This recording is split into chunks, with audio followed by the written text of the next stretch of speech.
அன்பின் பிதாவே, இந்த காலை வேலைக்காமக்கு நன்றி செலுத்துகிறோம்.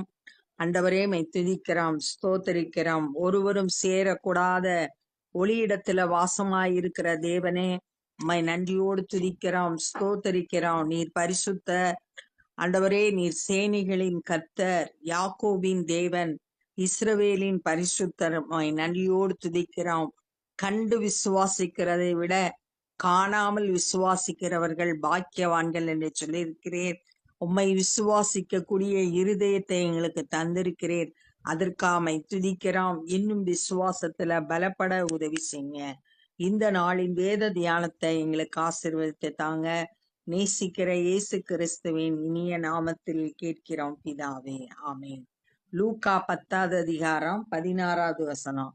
சீஷரை நோக்கி, உங்களுக்கு செவி கொடுக்கிறவன் எனக்கு செவி கொடுக்கிறான், உங்களை அசட்டை பண்ணுகிறவன் என்னை அசட்டை பண்ணுகிறான், என்னை அசட்டை பண்ணுகிறவன் என்னை அனுப்பினவரை அசட்டை பண்ணுகிறான் என்றார். இயேசு தம்முடைய சீஷர்களை பார்த்து பேசுறாரு. சீஷர்கள் சொல்ற வார்த்தைய யார் கேட்டு அந்த சுவிசேஷத்தை ஏற்றுக்கொண்டு இயேசுவை விசுவாசிக்கிறாங்களோ அவங்களுக்கு அவங்க எனக்கு செவி கொடுக்கறாங்க. உங்க வார்த்தைக்கு செவி கொடுக்கிறவன் என்னுடைய வார்த்தைக்கு செவி கொடுக்கறான். உங்க வார்த்தையை ஏற்றுக்கொள்ளலைன்னா அவன் என்னையும் என்ன செய்யறான்? அசட்டை பண்றான். என்ன அசட்டை பண்ணா? என்னை அனுப்பின பிதாவை அசட்டை பண்றான் அப்படின்னு சொல்லிட்டு அவங்க கிட்ட சொல்லிட்டு, பின்பு அந்த 70 பேரும் சந்தோஷத்துடன் திரும்பி வந்து, இதே 10வது அதிகாரம் 1வது வசனத்துல 70 பேரை 2 பேரா சுவிசேஷ பணிக்கு அனுப்பி வைத்தத பார்த்தோம். அந்த 70 பேரும் இப்ப திரும்பி வந்துட்டாங்க ஊழியம் முடிச்சுட்டு. ஆண்டவரே, உம்முடைய நாமத்தினாலே பிசாசுகளும் எங்களுக்கு கீழ்ப்படுகிறது. இயேசுன்ற பேரை சொன்ன உடனே பிசாசு எங்களுக்கு கீழ்ப்படுகிறது அப்படின்னு ரொம்ப சந்தோஷமா வந்து திரும்பி சொல்றாங்க. அவர்களை அவர் நோக்கி, சாத்தான் மின்னலை போல வானத்திலிருந்து விழுகிறதை கண்டேன். மின்னல் எப்படி சீக்கிரமா தோன்றி மறைதோ அது மாதிரி பிசாசு சாத்தான் வந்து வானத்துல இருந்து கீழே விழுகிறத நான் பார்த்தேன். ஒரு மனுஷனுக்குள்ள தேவனுடைய ராஜ்யம் வரும்போது பிசாசு வந்து துரத்தப்படுகிறான். அப்ப சுவிசேஷம் எங்கெல்லாம் வருதோ அங்கெல்லாம் பிசாசு விழுகிறத நம்ம பார்க்கலாம். அதத்தான் அங்க அவர் சொல்றார். சாத்தான் மின்னலை போல வானத்திலிருந்து விழுகிறதை கண்டேன். இதோ சர்ப்பங்களையும் தேள்களையும் மிதிக்கவும். சர்ப்பங்கள் தேள்கள் எல்லாம் விஷத்தன்மையுடையது, மனுஷனை கொல்லக்கூடியது. இந்த இடத்துல இந்த சர்ப்பங்கள் தேள்கள் எல்லாம் பிசாச குறிக்குது. 2 கொரிந்தியர் 11:3, வெளிப்படுத்தல் 12:9 இதெல்லாம் வந்து சாத்தான சர்ப்பமா சொல்லப்பட்டிருக்கத நம்ம வாசிக்கலாம். அப்ப சாத்தானோட சாத்தான மிதிக்கவும், சத்ருனுடைய சகல வல்லமையை மேற்கொள்ளவும். சத்ரு வந்து பிசாசு, பிசாசோட வல்லமைய மேற்கொள்றதுக்கும் உங்களுக்கு அதிகாரம் கொடுக்கிறேன். பிசாச மேற்கொள்றதுக்கு அதிகாரத்தை கொடுக்கிறேன் அப்படின்னு இயேசு அவங்க கிட்ட சொன்னாரு. ஒன்றும் உங்களை சேதப்படுத்த மாட்டாது, எதுவுமே உங்களை சேதப்படுத்தாது அப்படின்னு சொல்லப்பட்டிருக்கு. மார்க்கு 16வது அதிகாரத்திலையும் விசுவாசிகளால் நடக்கும் அடையாளங்கள் யாவன அப்படின்னு சொல்லும்போது அதுல சொல்லியிருக்கு, சர்ப்பங்களை எடுப்பீர்கள், அவைகள் ஒன்றும் உங்களை சேதப்படுத்தாது. அங்கேயே நம்ம வாசிக்கிறோம். விசுவாசிகளால் நடக்கும் அடையாளங்களை, சர்ப்பங்களை எடுப்பீர்கள், சாவுக்கேதான யாதொன்றை குடித்தாலும் அது உங்களை சேதப்படுத்தாது. இன்னும் பல காரியங்கள் சொல்லப்பட்டிருக்கு. பிசாசுகளை துரத்துவீர்கள் அப்படின்லாம். அதுல ஒண்ணு வந்து இந்த ஒன்றும் உங்களை சேதப்படுத்தாது. எதுவுமே சத்ரு வந்து பிசாசு மேற்கொள்றதுக்கு அதிகாரத்தை சீஷர்களுக்கு கொடுத்திருக்காரு. ஒன்றும் உங்களை சேதப்படுத்தாது. ஆகிலும் ஆவிகள் உங்களுக்கு கீழ்ப்படுகிறதற்காக நீங்கள் சந்தோஷப்படாமல், ஏன்னா அவங்க சந்தோஷமா பிசாசு கீழ்ப்படுகிறது அப்படின்றத சொன்னாங்க. அதுக்காக நீங்க சந்தோஷப்படாதீங்க. உங்கள் நாமங்கள் பரலோகத்தில் எழுதியிருக்கிறதுக்காக சந்தோஷப்படுங்கள். உங்களோட பேரு ஜீவ புஸ்தகத்துல எழுதப்பட்டிருக்கிறதுக்காக சந்தோஷப்படுங்கள். வெளிப்படுத்தல் 21:27 ஜீவ புஸ்தகத்துல பேர் எழுதப்பட்டவங்க மாத்திரம்தான் அந்த பரலோகத்துல பிரவேசிக்க முடியும் அப்படின்னு சொல்லியிருக்கு. நித்திய ஜீவனை சுதந்திரித்து கொள்ளக்கூடிய வாய்ப்பு கிடைக்கிறது, அதை குறிச்சு சந்தோஷப்படுங்க அப்படின்னு சொல்றாரு.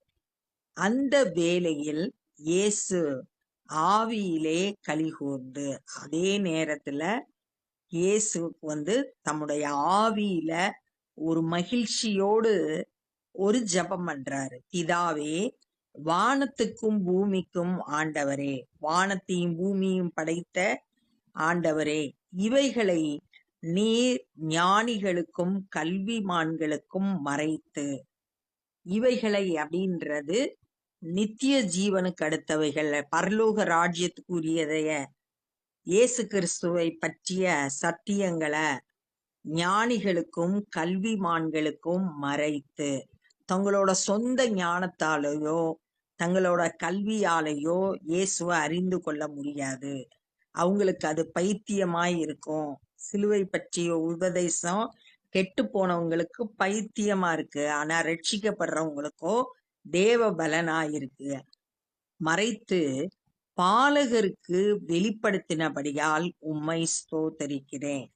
பாலகர் ஒன்றும் அறியாத சிறு சிறு பிள்ளைகள், எளிமையானவர்கள், அவங்களுக்கு சத்தியத்தை வெளிப்படுத்தினபடியால் உமக்கு ஸ்தோத்திரம் அப்படின்னு சொல்றார். ஞானிகள் கல்விமான்கள்லாம் அறிந்து கொள்ள முடியல, ஆனா பாலகர் ஆகிய சீஷர்களுக்கு இயேசு தம்மை வெளிப்படுத்தி காட்டி இருக்கிறாரு. அதற்காக உம்மை ஸ்தோத்திரிக்கிறேன். ஆம் பிதாவே, இப்படி செய்வது உம்முடைய திருவுளத்திற்கு பிரியமாயிருக்கிறது. எது பிரியமா இருக்கு? ஞானிகளுக்கு கல்விமான்களுக்கு தெரியாதத பாலகராகிய எளிமையானவர்களுக்கு வெளிப்படுத்துது பிதாவோட திருவுளத்துல பிரியமாய் இருக்கு. அவருக்கு ரொம்ப பிரியமான காரியம். இத 1 கொரிந்தியர் 1 கூட ஞானிகளை வெட்கப்படுத்தும்படி தேவன் பைத்தியமானவைகளை தெரிந்தெடுத்தார் அப்படின்னு சொல்லியிருக்கு. தம்மை வெளிப்படுத்தி காட்டுகிறது பாலகருக்கு. சகலமும் என் பிதாவினால் எனக்கு ஒப்பு கொடுக்கப்பட்டிருக்கிறது. எல்லாம் எனக்கு பிதா கொடுத்திருக்கிறார். பிதா தவிர வேறொருவனும் குமாரன் இன்னார் என்று அறியான்.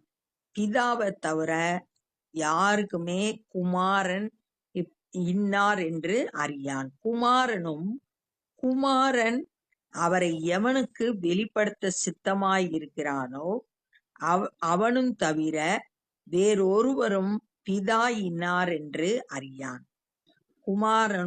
குமாரனுக்கு தெரியும் பிதா யாருன்னு. குமாரன் யாருக்கெல்லாம் வெளிப்படுத்தணும் சித்தமாய் இருக்கிறாங்களோ அவங்களை தவிர வேறு ஒருத்தருக்கும் பிதா யாரு அப்படின்றது தெரியாது. பின்பு தமது சீஷர்களிடத்தில் திரும்பி தனித்து அவர்களை நோக்கி, தம்முடைய சீஷர்களை மட்டும் தனியா கூப்பிட்டு அவங்ககிட்ட பேசுறார். நீங்கள் காண்கிறவைகளை காணும் கண்கள் பாக்கியம் உள்ளவைகள். நீங்க எதை பாக்குறீங்களோ அதை பார்க்கிற கண்கள் பாக்கியவான்கள். அவங்க இயேசு கிறிஸ்துவை பார்த்தாங்க, அதனால அந்த கண்கள் பாக்கியம் உள்ளது. மேசியாவை அவங்க கண்டிருக்காங்க, அதனால அவங்க ஆசீர்வதிக்கப்பட்டவர்கள். அநேக தீர்க்கதரிசிகளும் ராஜாக்களும் நீங்கள் காண்கிறவைகளை காணவும் நீங்கள் கேட்கிறவர்களை கேட்கவும் விரும்பியும். தீர்க்கதரிசிகள், ராஜாக்கள், இதெல்லாம் தீர்க்கதரிசிகள் மூலம், ராஜாக்கள் மூலம் இயேசு கிறிஸ்துவனுடைய மேசியாவோட வருகையை பத்தி ஏற்கனவே சொல்லியிருக்காங்க. அவங்க எல்லாம் இயேசுவ பார்க்கணும்னு நினைச்சாங்க. ஆனா அவங்களால பார்க்க முடியல. நீங்கள் காண்கிறவைகளை சீஷர்கள் இயேசுவ பார்த்தாங்க. ஆனா தீர்க்கதரிசிகளும் ராஜாக்களும் பார்க்க முடியல. நீங்க காண்கிறதை காணவும், நீங்கள் கேட்கிறவைகளை கேட்கவும். சீஷர்கள் எதை கேட்டாங்க? இயேசு கிறிஸ்துடைய உபதேசத்தை கேட்டாங்க. அதை கேட்கணும் விரும்பியும் காணாமலும் கேளாமலும் போனார்கள் என்று உங்களுக்கு சொல்கிறேன். தீர்க்கதரிசிகள் ராஜாக்கள் எல்லாம் இயேசுவ காணல, அவரை பத்தி கேட்கல, அவர் பேசின உபதேசங்களை கேட்கல அப்படின்னு உங்களுக்கு சொல்லுகிறேன். அப்பொழுது நியாய சாஸ்திரி ஒருவன் எழுந்திருந்து அவரை சோதிக்கும்படி, நியாய சாஸ்திரினா லாயர், அவர் கேக்குறாரு, சோதிக்கிறதுக்காக ஒரு கேள்வி கேட்கிறாரு. இயேசு என்ன பதில் சொல்லுவாரு அப்படின்னு. போதகரே, நித்திய ஜீவனை சுதந்திரித்துக் கொள்ளும்படி நான் என்ன செய்ய வேண்டும் என்று கேட்டார். நான் நித்திய ஜீவனை பெறணும்னா, இயேசுவோட என்றென்றைக்கும் வாழணும்னா நான் என்ன செய்யணும் அப்படின்னு கேக்குறான். அதற்கு அவர், நியாயப்பிரமாணத்தில் என்ன எழுதி இருக்கிறது, நீ வாசிக்கிறது என்ன? நியாயப்பிரமாணத்துல என்னெல்லாம் எழுதியிருக்கு, என்னெல்லாம் வாசித்திருக்க அப்படின்னு கேட்கிறார். அவன் பிரதியுத்தரமாக, உன் தேவனாகிய கர்த்தரிடத்தில் உன் முழு இருதயத்தோடும் உன் முழு ஆத்துமாவோடும் உன் முழு பலத்தோடும் உன் முழு சிந்தையோடும் அன்பு கூர்ந்து. நியாயப்பிரமாணத்துல சொல்லப்பட்டதெல்லாம் இப்ப சுருக்கமா ரெண்டா மாத்திட்டார். ஒண்ணு, தேவனிடத்துல முழு இருதயத்தோடும் முழு ஆத்துமாவோடும் முழு சிந்தையோடும் முழு பலத்தோடும் அன்பு கூறணும். ரெண்டாவது, உன்னிடத்தில் அன்பு கூறுகிறது போல பிறரிடத்திலும் அன்பு கூறுவாயாக. எப்படி நீ உன்னை நேசிக்கிறியோ அது போல மற்றவங்களையும் நேசிக்கணும் என்று எழுதியிருக்கிறது என்றார்.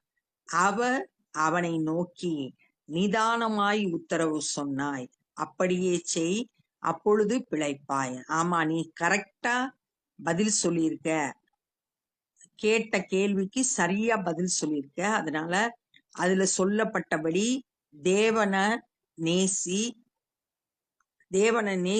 உன்னை நேசிக்கிறது போல மற்றவர்களையும் நேசிக்கணும். இந்த ரெண்டு காரியமும் நீ செய்தேனா அப்பொழுது பிழைப்பாய், நித்திய ஜீவனை பெற்றுக்கொள்வாய். அவன் கேட்ட கேள்விக்கு இயேசு பதில் சொல்றாரு.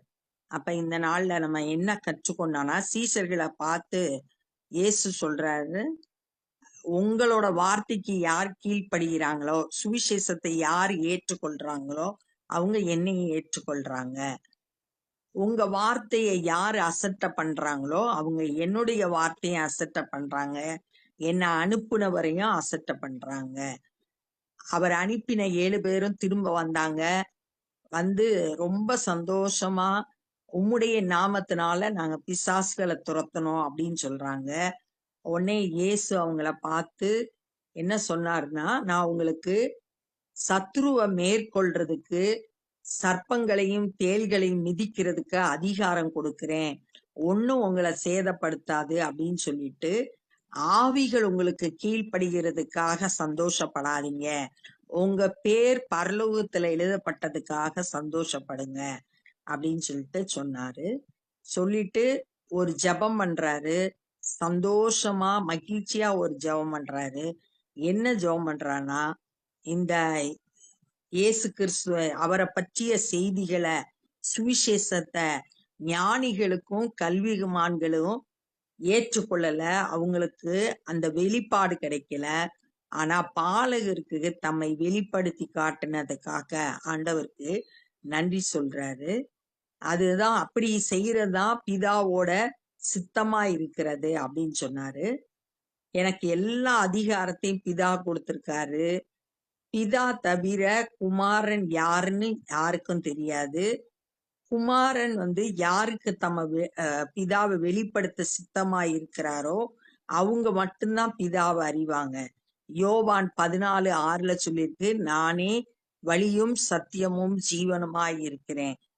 ஒருத்தன் பிதாவிடத்துல போனான்னா இயேசு வழியா தான் போக முடியும். அதை சொல்றாரு. பின்பு தம்முடைய சீஷர்களை கூப்பிட்டு, நீங்க பார்க்கிற கண்கள் பாக்கியம் உள்ளவைகள். தீர்க்கதரிசிகளும் ராஜாக்களும் பார்க்க நினைச்சாங்க, ஆனா அவங்களால பார்க்க முடியல. நீங்க பேசுகிற உபதேசத்தை கேட்க முடியல அப்படின்னு சொல்லி அவங்ககிட்ட பேசிக்கிட்டு இருந்தாங்க. அப்போ ஒரு நியாய சாஸ்திரி நித்திய ஜீவனை பெறணும்னா என்ன செய்யணும்னு இயேசுவ சோதிக்கும்படி ஒரு கேள்விய கேட்டான். நியாயப்பிரமாணத்துல என்ன எழுதியிருக்கு அப்படின்னு கேட்ட உடனே, முழு இருதயத்தோடும் முழு ஆத்மாவோடும் முழு பலத்தோடும் தேவனிடத்துல அன்பு செலுத்தணும், உன்னிடத்துல அன்பு கூறுகிறது போல பிறரிடத்திலும் அன்பு கூறணும் அப்படின்றத சொன்னாரு. சொன்னோடனே, நீ கரெக்டா சொல்லியிருக்க, நீ அப்படியே செய்தேனா பிழைப்பாய் அப்படின்னு சொல்லிட்டு சொல்றத இந்த நாள்ல நம்ம தியானிச்சோம். இப்ப நம்ம ஜெபம் பண்ண போறோம். அன்பின் பிதாவே, இந்த நாள்ல நாங்க கற்றுக்கொண்ட இந்த வேத பகுதிக்காய் நன்றி செலுத்துகிறோம். சத்ருவை மேற்கொள்ள எங்களுக்கு அதிகாரம் கொடுத்திருக்கிறீங்க ஆண்டவரே. ஸ்தோத்திரம். ஒன்றும் உங்களை சேதப்படுத்தாது என்று சொல்லியிருக்கிறேன். நாங்க எதை குறிச்சும் பயப்படாம தைரியமா விசுவாசத்துல முன்னேறுகிறவர்களாய் காணப்பட கிருபை செய்யுங்க ஆண்டவரே. ஆண்டவரே, உம்மை எங்களுக்கு வெளிப்படுத்தி காட்டி இருக்கிறீர், அதற்காய் உமக்கு நன்றி செலுத்துகிறோம். ஆண்டவரே, உம்மை முழு இருதயத்தோடும் முழு ஆத்மாவோடும் முழு பலத்தோடும் அன்பு கூற எங்களுக்கு உதவி செய்யுங்க. எங்களிடத்துல நாங்க அன்பு கூறுகிறது போல பிறரிடத்திலும் அன்பு கூற எங்களுக்கு உதவி செய்யுங்க. சுவிசேஷ பணியை செய்யறவங்களை பயன்படுத்துங்க. எங்களால் இயன்ற ஊழியங்களை செய்ய எங்களை ஒப்பு கொடுக்கிறோம். நேசிக்கிற இயேசு கிறிஸ்துவின் இனிய நாமத்தில் கேட்கிறோம் பிதாவே, ஆமென். என் ஆத்துமாவே கர்த்தரை ஸ்தோத்திரி, என் முழு உலமே பரிசுத்த நாமத்தை ஸ்தோத்திரி. என் ஆத்துமாவே கர்த்தரை ஸ்தோத்திரி, கர்த்தர் செய்த சகல உபகாரங்களை மறவாதே. ஆமென். God bless you.